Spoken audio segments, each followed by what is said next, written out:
wonderful people, welcome back to our channel and thank you so much for joining today. So guys, let's talk about some questions that you may face or international students always encounter during visa interview.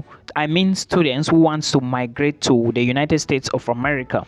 Now, I would like to draw your attention to the fact that these questions may not be all. Most of the time, you may not even get all of these questions. Sometimes you may not get all of them.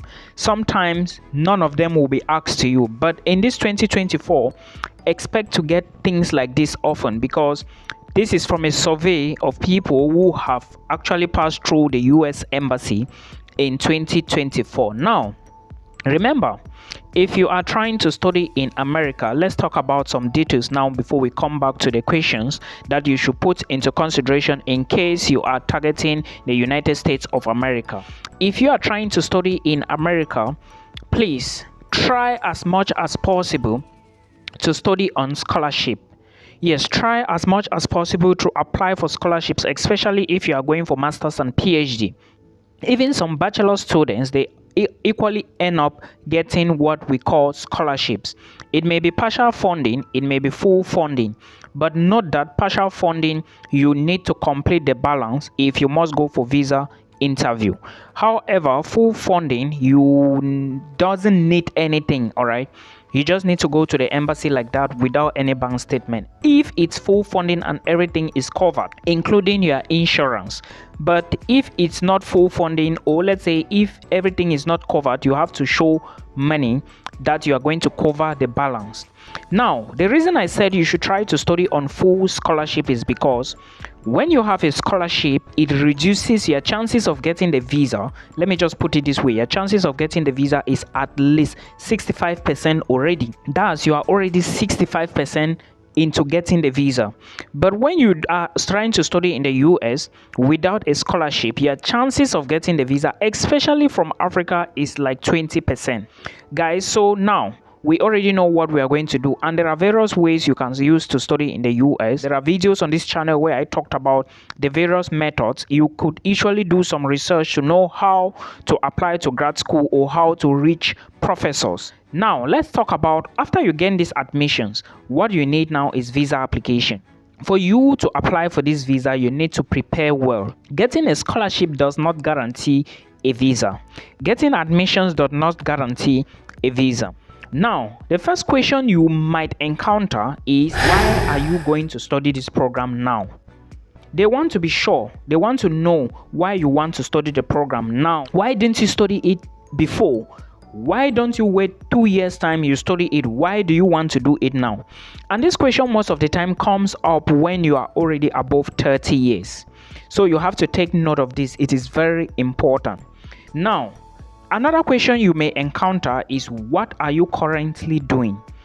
The visa officer will be interested and will be happy if at the moment you are doing something. That is why it's always important that no matter what, even if you don't have a job, even if you don't have anything, you don't have a business, okay, let them understand that you are actually doing something related to internship, community projects, voluntary activities, because or maybe a job somewhere, because all these are part of the academic milieu.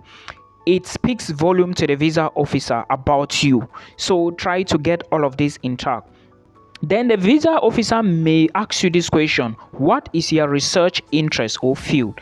For those who are going for masters and PhD, they already know what their research is because most of the time it appears on your documents, and before you even got the admissions, you knew what you were going to do, because I believe what you were going to do was what got the admissions for you. For those who have applied to US before, they understand what I mean. So in this case, the question shouldn't be hard. You just need to explain yourself and defend yourself, and that is it. The visa officer might also ask you, are you traveling with anybody? Now, in this case, they want to be sure if you are moving with anyone to the US or if you are moving alone. try to be as open as possible and try to be sincere as possible. It's very important. Do not blab, do not try to mix words, because it is a turn off. Now, when you answer this question, another one may also follow, like, or maybe before this: what do you plan to do after your graduation? What is your plan after graduation?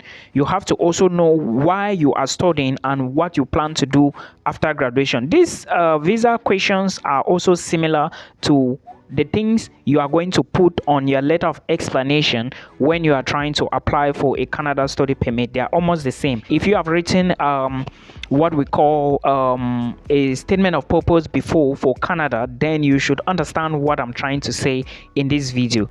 Then again, very important part: who is going to be your sponsor? This is a question everybody, I guess everybody, because most of the time they don't even look at their documents.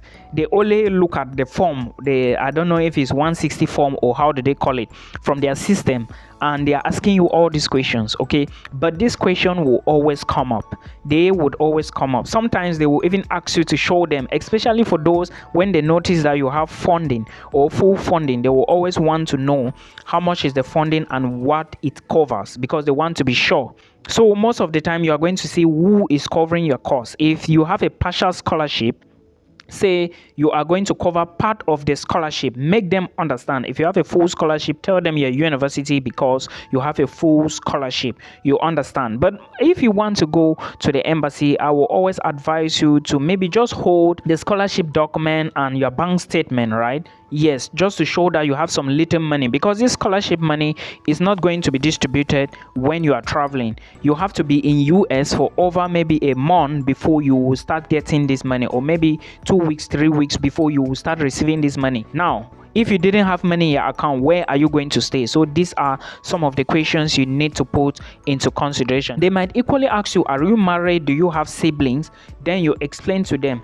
Now, this particular question may be a question they are just trying to know if you have home ties, right? If you have things that are tying you or that can bring you back, that are holding you back in the country, that in case you finish a program, you might return. They might be asking you this question to be sure that you have something like that. So please put all of them into consideration. Then another question that may arise during your visa interview, it may not, it may come to other people, but I'm just telling you some of the random things that people are being asked. Sometimes the US interview ends for just 3 minutes, sometimes 5 minutes, sometimes 4 minutes maximum. Some people don't even waste time there, but again, it depends on what you are telling them. Sometimes they may want to know how many schools you applied to and why you decided to go to this one. So always know how many schools you applied to. Don't go there when they're asking you how many schools you applied to. You cannot mention the schools. What course are you applying to? What course did you apply to? And what is the name of your university? These are some questions that you may encounter. And why do you want to study in this particular university? There should be something unique.